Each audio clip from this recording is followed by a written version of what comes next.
Indochino is the world's most exciting made-to-measure men's warehouse company. Unparalleled fit and comfort with suits and shirts made to your exact measurements in a wide selection of high-quality fabrics and colors. Get any premium Indochino suit for just $359 at Indochino.com when entering live at checkout. That's Indochino.com, promo code LIVE for any premium suit for just $359 and free shipping. Indochino is also expanding into casual clothing. Your made-to-measure chinos at an introductory price of $79.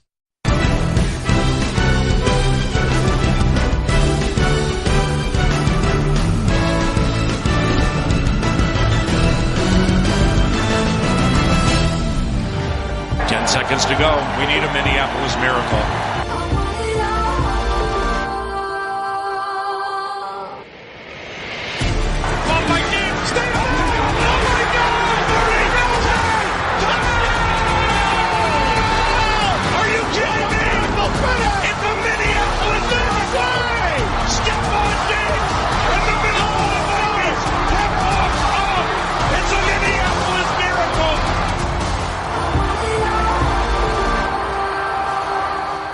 Still fun to sing. Not for everybody. You can still feel it. You can still feel it. 9 months since the Minnesota Miracle. The Saints return to U.S. Bank Stadium.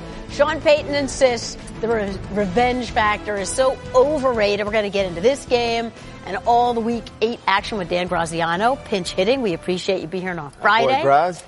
Teddy Bruschi, I'm Susie Colbert. Teddy, what's today? It is the day before, as we know. Let's go. Heck yeah. So here we go with Saints at Vikings. Drew Brees has the most passing touchdowns attempts and the highest completion percentage of any QB with no interceptions through his team's first 6 games of the season in the Super Bowl era.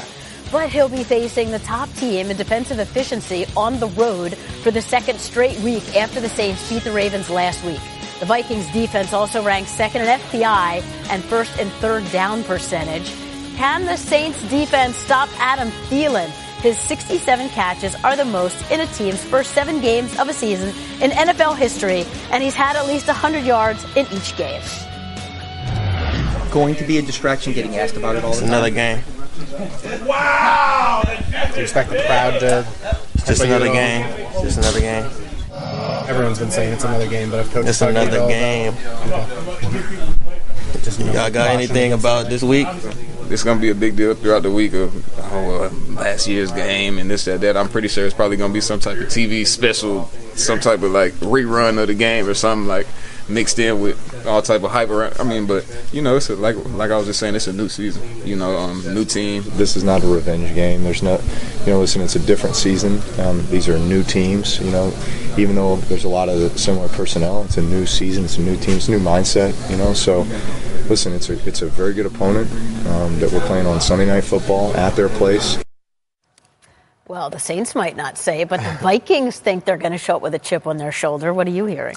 Yeah, I think these guys, their pants are on fire. I mean, this is a revenge game for the Saints. I talked to a couple people there yesterday and again today. They feel like, one of them said to me, we feel like we won that game and didn't get a chance to advance in the playoffs. So there's a lot of bitterness left over.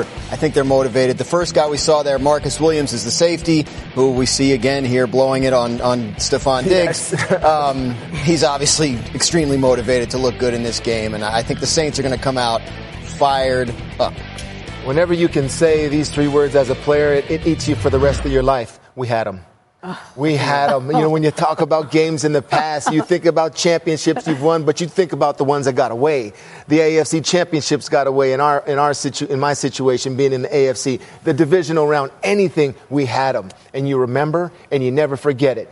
You try to put the whole revenge thing to the side, yes, but I think one thing the New Orleans Saints have to realize is that if they don't go there and beat the Vikings, now it's about 3 times in a year where you've lost to this team. Week 1 of last year, divisional round of last year, and then again this season to lose again, and then the teams start to think they own you. Like, we got your number. You can't come up here and beat us, and then you think, oh, man, we better get him in the Superdome because we can't win in Minneapolis. Mind games. So it's a big game for the Saints to get over that hurdle, whether it's revenge or you got to get over the we had them, but One way or the other, the Saints got to find a way to win this. Because you never know when the rematch might be. Yeah, those records, right? I mean, they could determine where that game is. That's right. Teddy. Defensively and team-wise, you can tell yourselves, we don't want to start in this hole. There were also pass interference penalties. Drew Brees threw an interception early on.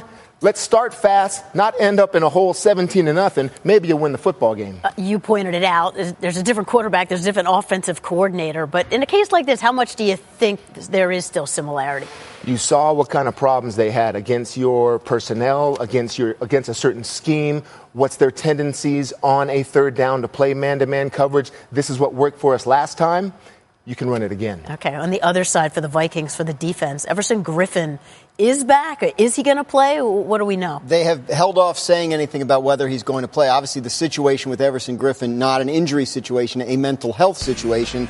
And they wanted to get him back into practice this week and just sort of see what he could handle from a workload standpoint, what kind of physical shape he's in, having been away for several weeks. So I don't think he plays based on everything I've heard, but they haven't, unless it's happened in the last 5 minutes, they haven't really ruled him out. Yeah, Graz is right. See what he can handle, because, Suze, you're not coming back from a sore wrist or elbow or something like that. We're talking mental health, and this is only me thinking if I had a teammate in this situation, or if it was myself, how much was football really on my mind? Because I'm trying to get my life right. Now, this is very serious things we're talking about. Get my mind right, get my life right. Am I worried about working out, keeping myself in football shape? So evaluate him slowly. You know, it's not white glove type of thing, but make sure he's ready to go before you put him out there. And just in regard to that defense, they've looked better the past few weeks, but they've played a couple of rookie quarterbacks. Have you seen actual progression? Oh, yeah, there's definitely been, but they have another injury situation, another potential personnel situation with Xavier Rhodes, the cornerback, didn't practice yesterday or Wednesday. That would be a major loss for them against this Saints passing attack. All right, great matchup of division leaders. Let's pick it. Teddy, who do you like? I'm going to go with the New Orleans Saints here. I think they fixed some of their problems. I think Graz is right. They think they can go in there and win. They are a confident group. Demario Davis, he has been strong versus the run. I think he stops Latavius Murray, gives that defense an opportunity to make plays. Going with the Saints as well. I think it's, obviously I think it's the revenge factor, but just if you look at X and O standpoint, so much offensive balance with New Orleans. They can run it at you. They can throw it at you. They're better equipped to win this game. All right, they're both on the Saints. Okay, Week 8 kicked off last night in Houston. Sean Watson and company hosting the Dolphins. Texans go on to win 42-23. Watson 16-20, 5 touchdowns. Here's Hopkins on the callback catch. Took my catch away. The best catch of all time. I replayed it a whole bunch of times to see if I pushed off, and I'm an honest judge. It was hand battling, and the guy had 2 hands. He was off balance, so I think somebody owed me an apology. I don't know who it is, but somebody owed me an apology. Is that a better catch than your other great catch that didn't count against the Giants? Oh yeah, that's the best catch ever. That counted. Care what you say, that counted. Do you feel like you're the best receiver in the game right now? Why everybody want to ask me that question? Do Curiosity. you just want to write a story? No, I did. Best receiver? I just want to see. I just want to see if you think that question like 100 times. Like, if y'all don't know who I am by now, then don't ask me that question. Fair enough. Do you feel like I'm the best? Yes. All right, well, put that down in your story. Do you feel like he's the best? I mean, I think I agree with what Teddy said earlier, that Adam Thielen is playing the best of any wide receiver in the NFL right now. But, I mean, this guy's in the conversation and has been for a number of years. What he's done with the variety of different quarterbacks that he's had throwing to him over his time in Houston is astounding. He's pointed that out more than once, and that's a major point in his favor. I'm going to take it upon myself to apologize to DeAndre Hopkins that, yes. that catch should have counted. They should have seen the replay and picked up that flag. But in terms of being the best in the game, Dan's right. He's in the conversation, and there's almost a new conversation based on this year, in my opinion. I mean, the old argument of, the big 3 in terms of AB, Antonio Brown, Odell Beckham Jr., Julio Jones, those type of guys. New kids on the block here that need just as much attention. DeAndre Hopkins, Adam Thielen, Tyreek Hill. No one talks about him, but I think he's the most dangerous man at the receiver position because once he catches it, you see defenders just freeze and waiting for him to run around. So it's a new conversation now for the best receiver in the game, and DeAndre Hopkins is leading it. Can we celebrate Deshaun Watson? Yeah. 5 touchdowns. He had more touchdowns than incomplete passes. That's amazing. And, talking to some people there, a text from one of their coaches, first time he looked 100% back. I mean, this guy's been dealing with health issues all year. No evidence of that last night on a short week, by the way. Looked 100%, and obviously this bodes extremely well for the Texans in the second half of the season. They've won 5 in a row after an 0-3 start, but the fact that this guy is playing as well as he is gives them a chance in every game they play. Yeah, and every ACL/knee injury, Susie, that goes into the offseason, there's always the saying that, ahead of schedule.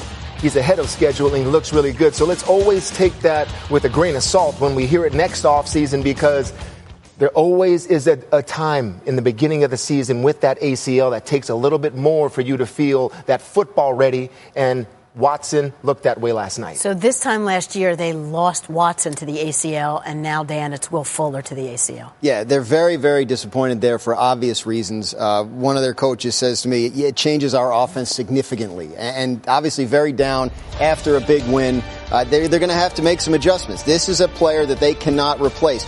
They'll get the rookie receiver Kiki Cutie back, but he's a slot receiver. He's not going to do what Will Fuller does for them down the field, opening things up for Hopkins, opening things up for the run game, even as the offensive line struggles. They're going to have to make some adjustments. They have some extra days, obviously, before their next game, but it's going to be impossible, I think, to replace what Fuller gives them. Yeah, Graz, I talked about that concept, that repeating concept in the highlight, the deep over. Well, that deep over is successful because there's a post on the other side, and that post is usually run by your speed receiver that can clear out that cornerback and also attract the attention of the safety because he's flying so fast. It's like, I got to keep up with him. Oh, wait a second. The over. I forgot. And it's too late. DeAndre Hopkins is wide open, and it's touchdown. So that type of, and that's the definition of the old cliche, taking the top off of a defense. When you can run a post like that and then a lot of things underneath get free, now they possibly don't have that anymore. Here's a stat for you. Watson has 4 career passing touchdowns with an air distance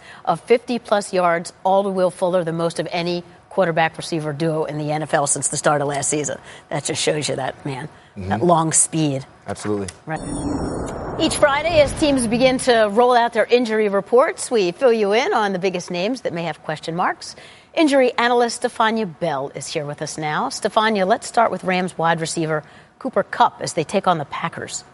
Susie, Sean McVay gave us a hint this week when he called Cooper Kupp doubtful to play this week against the Packers, but it's really close. He's doing quite well since spraining his MCL. Remember, he got injured at Denver. This is why they give fines out for those horse collar tackles. It could have been much worse, but this injury only likely to keep him out these 2 weeks. He makes a lot of quick cuts, and they want him to be 100%, even though his knee is stable, before they get him back into action.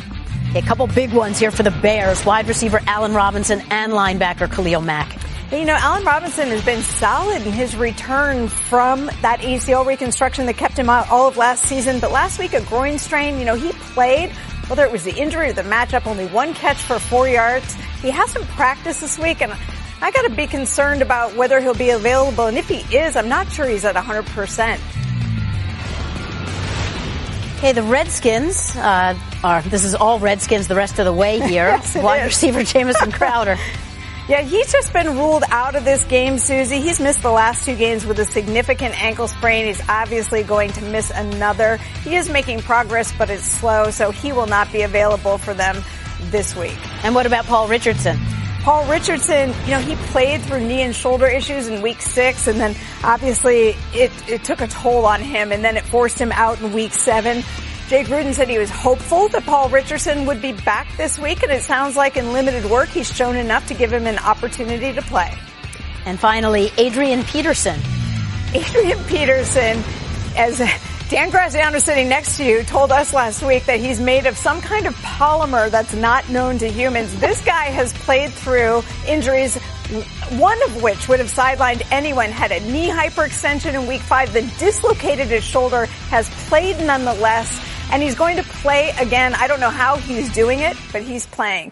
Don't forget Chris Thompson, their pass-catching running back. He took a big hit. You saw it at the end of that tape there in that Week 5 game against New Orleans. He's been out for a couple of weeks, but it sounds like this could be the week they get him back. That will be a huge boost to the run game for them. I know what AD's secret is. He loves ice cream. Well, then I should be forever insured against any kind of injury. We should all be eating more ice cream. Right. Well, we'll see. The Redskins really have an opportunity to take control of the NFC East. Thanks, Stefania. Right now, Packers and Rams with some fun connections. Looking, goes to the end zone, but a touchdown. I think that Aaron Rodgers is going to be more NFL ready right away. Do you remember the 05 draft when the Niners had the number 1 pick and Aaron Rodgers was on the board? Oh, yeah. 10-year-old Jared was very upset when he found out they didn't take Aaron.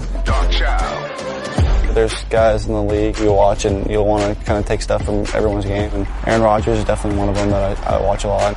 And there goes Rodgers to the end zone. And Adams gets it for the touchdown. He's putting up some incredible numbers, getting talked about as a potential high draft pick. There's been some other Cal quarterbacks who left after their junior year and had success, so he could be one of them. Robert Woods breaks into the end zone, and Jared Goff has thrown his 5th touchdown pass of the night.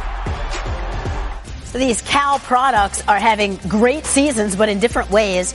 Jared Goff leads the league in passing yardage, off-play action, 270 more yards than any other quarterback in the league. And Aaron Rodgers has been great outside the pocket despite his knee issues.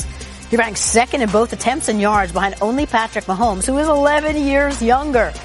And it is great to have Louis Riddick on board as well from the New York City Seaport. Lou. So, Louis, when people talk about the Rams, there's a lot of this Sean McVay narrative, but Jared Goff is playing really solid this season. What are you seeing? Yeah, there's no question about that, Susie. What he has become is an extension of Sean on the football field, meaning this. He's given him a significant amount of responsibility at the line of scrimmage as far as making sure that they're in the right plays and giving them the freedom to get in and out of plays. And then, look, this play-action passing game, while it does create some tremendous throwing opportunities at the second and third level of the field, it's also on the quarterback to actually put the ball where it needs to be, especially in this downfield passing game where they seem to have people running free all the time. And Jared has become a tremendously accurate third level thrower. And that's something that he showed at Cal as well. But it's important for him to continue to play as well as he's playing to keep this offense as dynamic as it's been, because they can go up over the top of you at any time with the speed and the versatility that they have at wide receiver. And it's important for Jared to continue playing at the high level so they can continue on this prolific pace that they're on right now.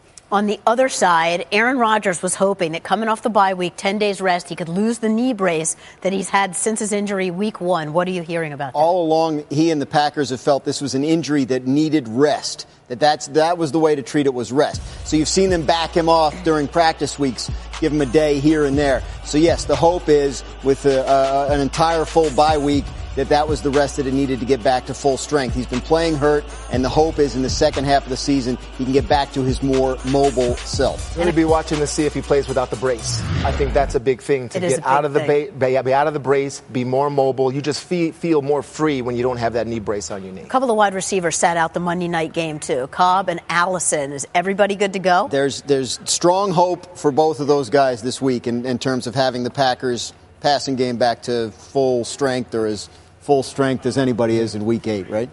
Okay, so what will Rodgers and those guys have to contend with? Aaron Donald, who had 4 sacks last week. Lewis and I had fun breaking down Aaron Donald. Trade Pros. Ferguson is proud to be a part of what you do. With over 1,000 one-stop shop U.S. counter locations, expert associates, and an unmatched selection of the go-to and hard-to-find OEM repair products you need. Visit Ferguson.com and find a counter location near you. Yeah, such great leverage. He's low. He's got lower body strength. He uses angles, leverage, moves. He's got hands. Any more adjectives do I have? I mean, I can use them all. And then he rips the ball right here. A great play in terms of you don't even know what happened until you replay it a couple times, because he feels it, takes it. 4 sacks, 1 fumble. Personally responsible for pushing an entire offensive unit back 37 yards. I mean, that's almost an entire football field. He's pushing them back with sacks, tackles for loss. Best interior defender, if not defender, in the entire league. The forced fumble. Hey, Teddy, hey, man. I mean, you know what? We could talk about this. We could have 2-3 shows on this guy alone. Look, the forced fumble and fumble recovery, that play right there, I don't think I've ever seen someone make that kind of play look so easy as far as whipping the guard as the 3 technique one-on-one, jacking him up, still being able to be aware of where the running back was going to hit the hole, reach out and take the ball out of his hand to the point where people are it's exactly right the way you described it. What happened? What happened to the ball? Where is the ball? Well, it's in Aaron's hands because, that's just the kind of play that you just don't see people make. And then you didn't even show the one sack that he had on Beathard where he literally took Weston Richburg and threw him into Beathard and sacked him that way. And I don't see you don't see people doing that. Yeah. Right. Exactly. It's just ridiculous. But I knew in the preseason, before he even reported out there, I saw him out at the University of Pittsburgh working out when he was still trying to get his contract done. And I'm just telling you, when you see this kid in person and you get up on him and look at him, he is in perfect. And when I say perfect, he's in perfect shape. He keeps himself that way. And all he could say was, I want to get to my teammates. I want to play. I just want to play. He's like a big kid who just happens to play like a grown man, and he's just got the perfect temperament. And we need to really celebrate and watch these kind of guys and really enjoy them because they don't come around very often. 100%. He loves him more. 100%. Right? Absolutely. Hey, Susie, is it that obvious? Is it that obvious? It's really the great. draft, so I could probably guess the answers here, but who do you like in this game? You Teddy? kidding me? I'm taking the Rams. Oh, yeah. I'm taking the Rams, of course, in their defensive prowess with Aaron Donald, but Cooper Kupp not there. But Robert Woods, a lot of people don't talk about, and this guy is having a very good year, super productive, speed. He makes a difference in this game. Rams win. Yeah, all kinds of weapons on both sides. And I think with Aaron Rodgers there, I don't think it's going to be quite the same defensive game that the Rams played last week. I think very, very high scoring. But in the end, the Rams take it. They have more balance on offense because they have a better chance to run the ball against the Packers than the Packers do against them.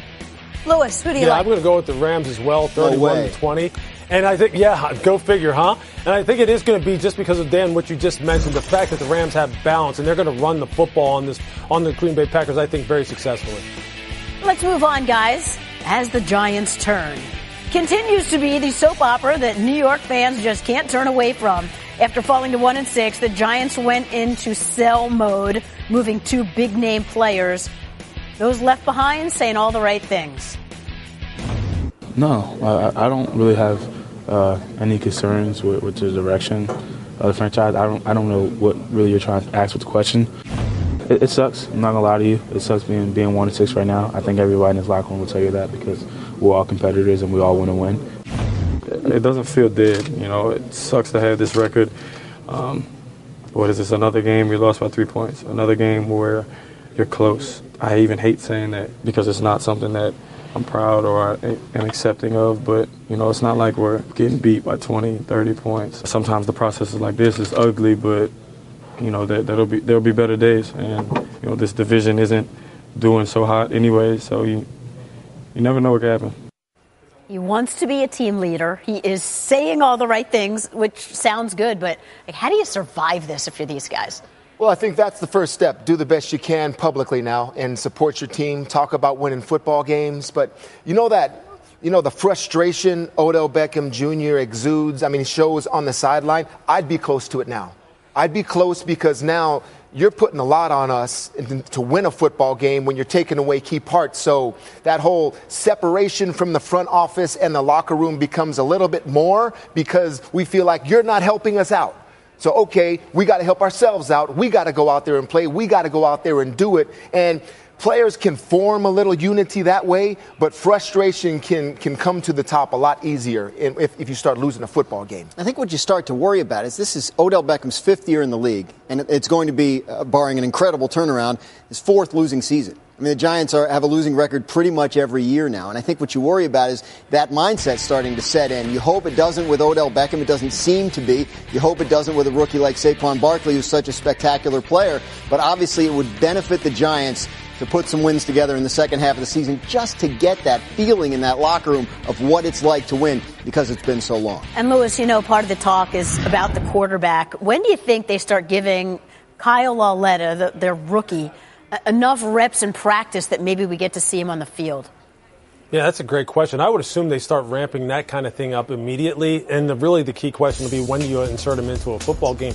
I would assume that when the Giants are mathematically eliminated from the playoffs, that those discussions really heat up, because you cannot go through another season where you have a young backup quarterback sitting there inactive in the case of Kyle Lauletta, and you don't even activate him or put him on the football field and figure out just how good he can be and really what his ceiling is as far as being a guy who can, quarterback your football team. So I think once they're mathematically eliminated, I would expect to see him. There's no other reason not to play him. Look, Eli, we know they're going to move on from him in 2019. I don't see any reason why he would be back on this roster. And in terms of when they start their really significant rebuild come January. So you have to find out what Kyle can do. He's someone who I know who a lot of scouts like as far as his upside is concerned. He showed very well at the Senior Bowl in 2018, and someone who caught my eye immediately. And he deserves a chance. He deserves the opportunity to show what he can or cannot do, so they can formulate a very cohesive plan as far as what are we going to do about addressing the quarterback position once January rolls around. Hey, what about the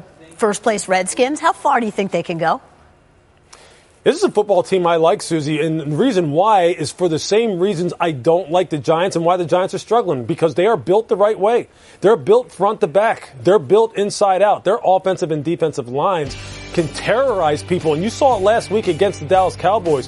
When the game was on the line, their defensive line and their pass rush absolutely took over. Ryan Kerrigan and the gang took over this football game, and they had Dak Prescott with his head on an absolute swivel. And then on the other side of the football, look, when Adrian Peterson signed with the Washington Redskins, I myself thought, well, it's a decent signing. I don't know what kind of effect he's really going to have.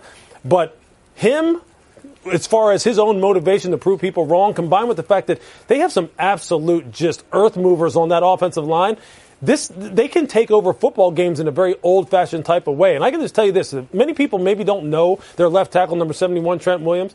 Watch him play. This guy absolutely punishes people, and he's one of the best athletes in the National Football League, period. So I like how they are built. Hopefully they can get healthy at the wide receiver position in particular and give Alex Smith a full complement of weapons with which to try and score points. Because if they can do that, this team, not many people were giving them much of a chance at all in this division at the beginning of the year.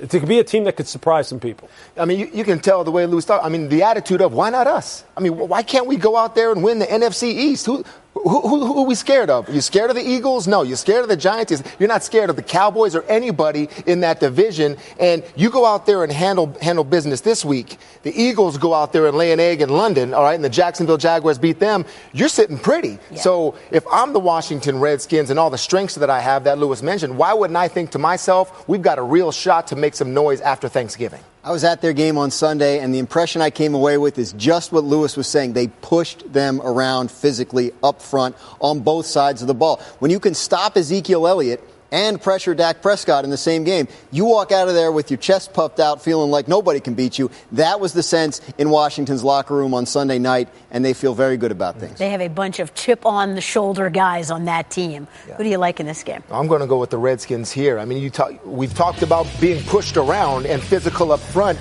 and you take a minus from that defense in terms of Damon Harrison, their best run stopper, and it's party time. So run game's going to have a big day for the Redskins, and I think they win. Yeah, I'll go with Washington as well for the same reason. I think Adrian Peterson is locked in right now. I don't know how long it lasts, but especially if they get Chris Thompson back in the pass game at running back, that's a big factor with Damon Harrison not being there anymore. Giants are not in a good place right now. Louis. Yeah, I'm obviously going to go with the Redskins. You know they've already got the advantage on both lines. And if they can get some of their health back as far as the perimeter weaponry is concerned on offense, it just makes it all the better. I really like this defensive line. I love the combination of Daron Payne and Jonathan Allen. And Ryan Kerrigan just looks like a beast right now. It looks like somebody who's loving the game. It reminds me of the old Redskins now. It reminds me of when Dexter Manley and Charles Mann were rushing the passer when I was a kid watching this football team. And Redskins fans will tell you those were some good times for Redskins football. That's a fun visual. Yeah, we like that. Louis, great to have you with us. You we bet. Can talk about Aaron Donald and other things. Hi, Lou. All right, anytime you want. One of the more intriguing matchups this weekend, Ravens at Panthers. The Panthers have won 8 straight home games, second longest active streak in the NFL behind New England. The Ravens come in having lost 2 of 3, but have already won twice on the road this season. As we welcome you to the Film Room presented by Verizon, Teddy, the Ravens defense still number 1 in points, in yards, 27 sacks. How do the Panthers attack this? Yeah, it's the best defense in the league, in my opinion, in terms of situationally also. They play very well, Susie. I mean, they have great scheme. They disguise their coverages. They're physical up front. But having said all that, you don't change anything if you're the Carolina Panthers because you're not too complex as an offense if you're the Carolina Panthers. I mean, this is a solid offensive line that has a physical quarterback, Christian McCaffrey in the run game, in between the tackles, outside, whatever it is, a little Olsen at tight end, they're not going to fool you. They're not going to do anything too deceptive. I mean, they'll just throw back screens to Olsen or something like that. But this is man on man. You're physical. We're physical. Let's see who's tougher. That's what this game's going to be about. That sounds fun. Yeah. So what about Cam? Because he's had some shoulder soreness. Been limited in practice this week with a shoulder issue. I'm told from someone in that building he's fine, no limitations for Sunday. You know, the rules say if you don't take your normal number of practice reps, they have to list you as limited. So it may just be an issue of, hey, let's back off the throwing a little bit this week. We're mid-season. We want to manage this thing through the year. One interesting note there, Torrey Smith, wide receiver, ruled out for this game. So they're going to need more from their young receivers, DJ Moore and Curtis Samuel. And I think the traditional thinking is your quarterback's a little banged up. You got a sore shoulder. So let's try to tell him to take care of himself, or let's call some more quarterback-friendly plays. I just don't think you do that with this guy. I mean, this guy's different. He's a different animal. He's a different specimen. He's big. He's strong. I don't care if there's a little sore shoulder or anything. You run him. I mean, it's 11-on-11 football, and he's the toughest guy on the field, and he's at the quarterback position. So you can't save him because he's just a huge part of your offense, and his mentality will not change when he plays. He wants to make plays like this and put his body on the line. You know, interesting that you would say how different he is. Eric Weddle, I hadn't heard this before, called him a dinosaur.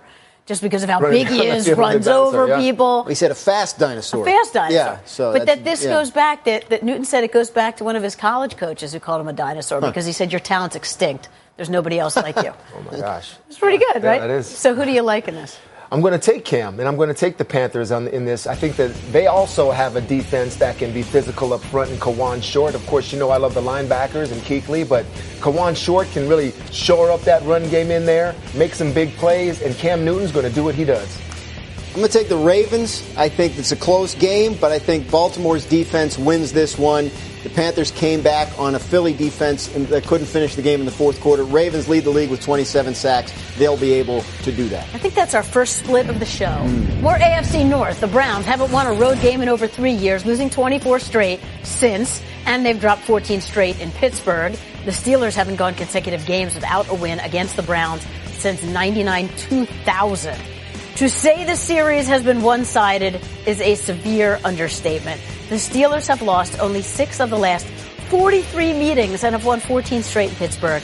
As for Big Ben, he's 21-2-1 against the Browns, including 10-0 at home. Only Tom Brady against the Bills and Bob Greasy against the Bills have better win percentages against an opponent in the Super Bowl era. Teddy, when a team dominates another team like this, if you're the Steelers, how do you keep yourself motivated going into this game? I think it's really easy because you're talking about historical perspective. Yes, the Steelers have been dominant, but hey, fellas, last game we played, we tied. We tied and we couldn't even beat these guys. And Myles Garrett was living in our backfield. Our quarterback was on the ground. Football's flying all over the place. We got to reestablish that historical dominance that we had this year. This team, if I'm Mike Tomlin, they think they got you. They think they should have beat you. They think they can beat you again. So that type of feeling if you have of that little brother up and coming, and you just want to give him the Heisman and push him right back down right on his forehead, that's what they're going to want to do. That's the mentality they're going to have. So what about this Browns offense? You know, Hugh Jackson had suggested after the last game maybe be a little more involved in the offense. How has that played out this week? Yeah, I think I think they're staying the course. And Baker Mayfield said as much in his news conference this week. Look, they have an offense that has a rookie left tackle. They've been very, very banged up at the wide receiver position. They're playing rookies, late-round rookies. So they feel like the offense is a work in progress. They're very, very excited about Nick Chubb, the rookie running back. He's going to be a huge part of the plans going forward. They want to get Duke Johnson more involved. They need production from an Antonio Callaway. Again, they're putting this thing together, but I think they're going to continue to do it the way that Todd Haley's got the offense. They said that in the offseason. I think that's going to stay the same. Baker Mayfield wasn't the starter in week 1, so this is new to him. You're going to be at that game, so you're not going to pick this one. But, Teddy, how about you? I'm going to take the Steelers, and I think they will reestablish their dominance in this rivalry coming off of that tie. What did Antonio Brown see last night, Suze? He saw DeAndre Hopkins going off, and he wants to set out that reminder that, whoa, wait a second, people, I'm still here. I think he has a big game. All right, as we roll on here. You guys are bringing On to everybody the AFC here, huh? West. Yes. Broncos at Chiefs. They met in week 4, 4-point KC win. Expect a fast start. These teams have scored the most first quarter points this season. Patrick Mahomes leads the NFL with 22 passing touchdowns, the most by a first or second year quarterback through 7 games in the Super Bowl era. Mahomes has turned heads with jaw-dropping throws on the run. He leads the NFL in completions, attempts, and touchdown passes on the run this year, defined by NFL next-gen stats as running at least 8 miles per hour at the time of the throw. Mahomes is also averaging the 3rd most yards per attempt on the run. Teddy, he's really been amazing. On a 3rd down completion, going about 14 miles an hour to 17 miles an hour because he has that type of speed as a runner. It's amazing how he's performed on the run, in the pocket. Just a great year by a good young quarterback. So we had this matchup on Monday Night Football, and the Broncos felt like they were going to show him a little something different that he hadn't seen before. They pulled out the win, but what do you think the Broncos defense has in store this time? Well, they did hold him down. I mean, the Chiefs' lowest point total of the year was that 27 in week 4 against the Broncos, who had a 4th quarter lead and then gave up 2 touchdowns. So they feel like they have the formula, but what the Broncos really want to do to hold the Chiefs down is keep the ball away from them. They want to run it more. They had 7.2 yards per carry in that game, but they only ran it 22 times. So that's the formula, is try and grind out yards with the run game. Problem they have, one of their running backs, Royce Freeman, is not going to play in this game, so they're going to have to lean harder on Phillip Lindsay, the undrafted guy who's been so good, and, whoever else they got. Yeah, and the Chiefs defense picking it up a little bit, which that's kind of encouraging. All right, with that said, let's pick this game. Who do you like? I think the Broncos had their chance, and it was at home. And so they're going to have to go into Arrowhead, which is a tough place to play, and try to reestablish that plan that they had back at home. Very difficult thing to do. It's going to be a difficult set of situations. Mahomes in the offense, the Arrowhead crowd. Chiefs will get the win. I'm taking the Chiefs here as well. Devontae Booker is the running back for the Broncos, whose name I just forgot a minute ago, but he's in the mix along with Lindsey. But the Broncos are a little banged up on defense. There's a little issue with Von Miller toward the end of the week, too. So I don't think they have enough to beat the Chiefs. Jets and Bears are meeting for the first time since 2014, and Chicago has gotten the best in the series, taking the last 4 meetings. The Bears are 0-2 against the AFC East this year, but are the only team in the NFL yet to allow a rushing touchdown in 2018. But, Dan, as we know, the Bears' defense has been different since Khalil Mack got hurt in week 6. What's his status? Well, it is literally day by day. They're going to see how he feels tomorrow and make a decision, maybe even wait till Sunday to make a decision. He's struggling with that ankle. They didn't know until Saturday last week that he was going to play Sunday, and they want to make sure and evaluate it day by day. The key is to manage him through the season, and if that means taking a week off, then I think they're going to be willing to do that. The flip side is the defense is totally different without him, is extremely energized when he's on the field, and they want to maximize that where they can. They already had their bye week, so it's not like they can do that.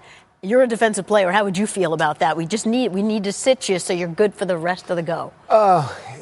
You got to really sell it to the player because the player wants to play. And Khalil Mack, as you can tell, he tried to be the good soldier last week versus the Patriots, and he just didn't look the same because the torque on that ankle. If you are an edge rusher, Susie, just imagine yourself leaning on a wall at a 45-degree angle, okay? And all of that torque that you have on your ankle, that angle that you have there, then on your side, do it on your side. Leaning up against the wall about a 45-degree angle, all the torque on the ankles, that's where all it is. And if you don't have it right, it's just going to be painful, and you're not going to push off up against an offensive lineman when he's pushing against you pass protecting. So it's very important for an edge rusher. How about this Jets offense? They've been hit by injury as well. Seems like a lot falls on the rookie, Sam Darnold. It does. And Quincy Enunwa, with whom he had such a great rapport early in the season, he's out again. Bilal Powell, the running back, out for the year. Robbie Anderson, I believe, is listed as questionable for this game. So they're pretty banged up on that side of the ball. They just signed Rashard Matthews just this week. He may have to play.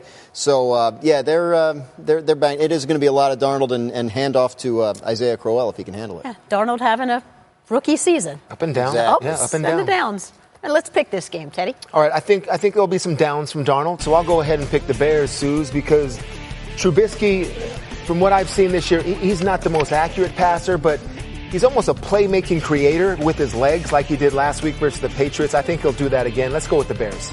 Going to go with the Bears as well. They need it. They've lost 2 straight coming off their bye. I think this is a get-right game for their defense against a rookie quarterback who's down a few weapons. Both on the Bears. All right, as we continue to roll through games, we're going to breeze through a few more and get the guys' picks. Let's start at Bucs-Bengals, because those Bengals, they've got to be angry and embarrassed coming off a big loss. Absolutely, but this game is in the daytime, so I'm picking Andy Dalton and the Bengals because it's not a primetime game. I think they outscore the Buccaneers, who don't have Gerald McCoy or Vinny Curry. They're going to have to outscore them. The teams that play the Chiefs have a real hard time on defense the following week. Teddy, Colts at Raiders. Raiders off the bye, wondering how morale is for this team. What do you think? Well, morale's going to be down, and so I'm taking the Colts because this Colt team, they're sneaky good. All right, I like the way they're forcing turnovers. I want to see Vinatieri get those 5 points, become the league's all-time leading scorer. But let's go, Susie, with the Colts. Dan, Niners at Cardinals. Arizona operating under a new offensive coordinator in Byron Leftwich. New offensive coordinator, same offensive personnel, and I think it's going to be a struggle for both of these teams to score. I'm picking the Niners 9-6 because their kicker is having a better year than Arizona's kicker. I like the score, man. All right, both you guys. Teddy first. Seahawks at Lions. Pete Carroll joked he hoped Snacks Harrison would take his time getting to Detroit. No, they got him on a plane. He's going to be there, and I'm going to take the Lions. I don't know how much Snacks is going to get, but still, the boosting of morale when you see we're bringing in people to help us win football games. So feeling good about that. I'm going with the Lions. I'm taking the Seahawks. The Lions allowing 5.3 yards per carry this year. That's a ton. Harrison probably won't be up to speed yet. The Seahawks have something going in the run game, very deep there with Chris Carson, Mike Davis, and first-round pick Rashad Penny. All right, and with that, it is time for bold predictions. And Dan, you're up This first. is very bold. Adam Thielen will not get 100 receiving yards against the Saints. The streak stops. I think the streak stops. The law of averages is on my side here, but at some point he won't. But I think the Saints defense, especially the secondary, is motivated to put some stuff on tape that isn't Stephon Diggs running by them to win a playoff game at the last second. Okay, my bold prediction, I would say sort of a new streak begins, and that's Josh Gordon is going to get 100 yards receiving, 2 touchdowns. The New England Patriots are saying, show us what you got because it's about time. You know what we're doing here. You're here. Produce. All right, I'm with you on the Colts are sneaky good, but we've got the Raiders off the bye. Amari Cooper is out. Now players are thinking, who's next? Is it me? So there's 100% effort. Marshawn Lynch is down. Who's going to step up? I don't know where the offense production is coming from, but I think there's going to be a breakout by the Raiders this week. Maybe even a rookie to watch for. All right, we mentioned it. Eagles-Jags kick off a full slate of Sunday games, 9 a.m. Eastern from London. They were both playoff teams a year ago, but the loser here has less than a 30% chance to make the playoffs. Eagles playing at Wembley for the first time, but Blake Bortles loves it there. He and the Jags have won 3 straight across the pond. It just seems like they've really kind of gotten to a groove. They know how to acclimate themselves there. This will be the last game that we pick. What do you think? I'm going to take the Philadelphia Eagles on this one. All right, and why I'm going to take Philadelphia is they're just telling themselves, we got to finish. And a finisher, I think, for them is going to be Jordan Hicks, helping that defense make a play. The better quarterback in Wentz. Eagles get back on the winning track. Give me those London Jaguars, man. Okay. I mean, they know how to play their Bortles. You mentioned 3-0 in his last 3, 8 touchdown passes and 1 interception over those 3 games. He plays well at Wembley Stadium.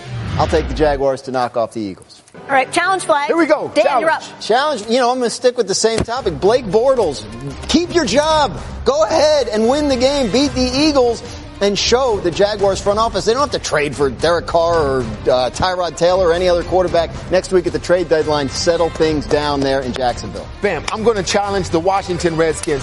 Go ahead and take control of the NFC East. Why not you? You go ahead and put the Giants behind you. Philly, they play a tough game in Jacksonville. Go get the NFC East lead and solidify it. I felt pressure to stay in the NFC East. So even though the Cowboys are on a bye, Cowboys, I challenge you guys to just stay home, play video games. 14 suspensions since 2015, the most in the NFL. Relax. Wow. We'll see you on Monday Night Football after the bye. Trouble on that bye week. Yeah.